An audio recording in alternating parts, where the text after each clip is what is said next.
All right, fifth graders. So for this one, we're going to start converting fractions to decimals. And the first thing we need is we need a fraction. And we're going to start out with something simple with 1/2. Okay? Now, 1/2 means that 1 out of 2. And to figure out what that is, we're going to take our numerator, which in this case is 1, and we're going to divide it by the denominator, which is 2. So we're going to take this and we're going to divide. Now the first thing you're going to notice, boys and girls, is that we can't do this. Okay? So what we're going to do is we're going to add a 0, and we're going to add a decimal point, and we're going to add a 0. We put the decimal point here. We have to make sure we put 1 on top. And now, because we couldn't do 1 divided by 2, now 10 divided by 2 we can do. Because 10 divided by 2 is 5. Put answer on top, multiply, subtract, put the subtraction. So 1/2 is the same as 0.5. Now, boys and girls, remember we had at one point in time a chart where we had 0 and then we had 1, and this was 1 over 1. Well, now we have 1/2 and this is 0.5. Okay, so remember doing that chart? Hopefully you remember. I don't even remember what lesson it was. It was way back in lesson, I'm looking through my notebook right now, somewhere on lesson 3.5, I think, or 3.6 maybe. I don't know, somewhere in there. It was in the 3s. Okay, well that's all we're going to be doing now. Let's look at another example here. We're going to look at 1/4. And we want to know what that is as a decimal. Well, to do that, we're going to take our numerator, and that is going to go under the house, as I used to call it, and our denominator becomes the divisor. Okay, I think the divisor and the dividend. I get those confused. The 1 goes in, the top number goes in the house. The 4 goes on the bottom number goes on the outside. So now let's divide. 4 into 1 we can't do, so what we're going to do is we're going to add a decimal point, whatever, and then I add that right away, and then I add a 0. How many times does 4 go into 10? That's 2. Multiply, put answer on bottom, 8, subtract, that's going to be 2.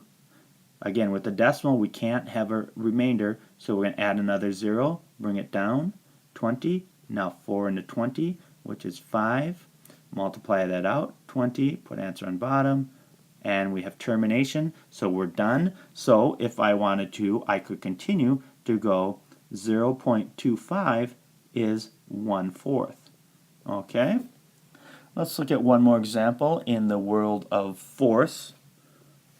Let's look at 3/4. Now, again, 3, the numerator goes in the house, the denominator goes on the outside, and we're trying to figure out how many 4s in 3, which there are none. So what I'm going to do is put a decimal point here, put a decimal point here, and add a 0. How many 4s in 30? 4 times 7 is 28. Put 7, 28. Subtract. That's going to be 2. And add another 0, bring it down. How many 4s in 20? 5, 20. Subtract 0, 0. We have termination.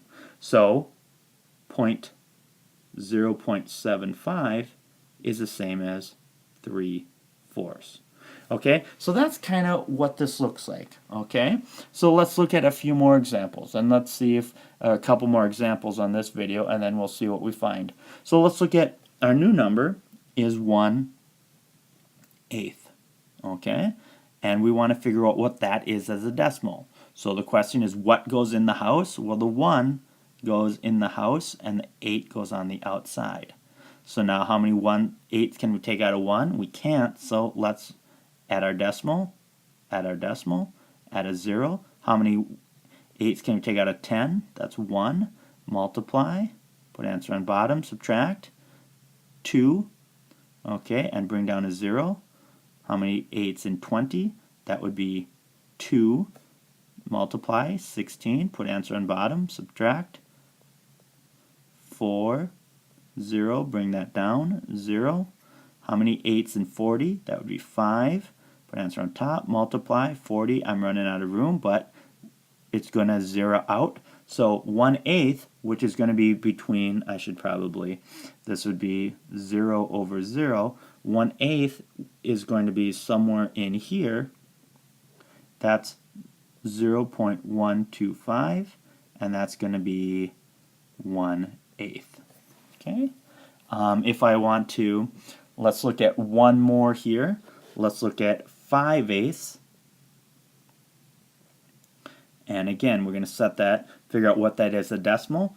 The numerator goes on in the house, and the 8 goes on the outside. And now we want to figure out how many 8s in 5, which we cannot do. I'm going to switch colors here.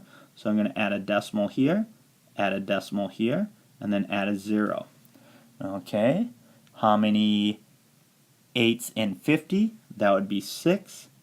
Okay, because that would be 48. Subtract. That's going to be 2. And I'm going to bring down a 0. Now how many 8s in 20? That'd be 2. Multiply that out. Subtract. 4. Bring down another 0. How many 8s in 40? That would be 5. Multiply that out. 40. Subtract. I've terminated. So 5/8, which would be a little more than 4/8, which would be 1/2, is going to be probably right about here, and it's going to be 0.625, and that's going to be 5/8. Okay, so boys and girls, this is just trying to give you some sort of relationship when I draw this right here. Okay, that's just to give you some sort of relationship. But the important thing is, how do we divide? We add the 1, put the top number, numerator, in the house.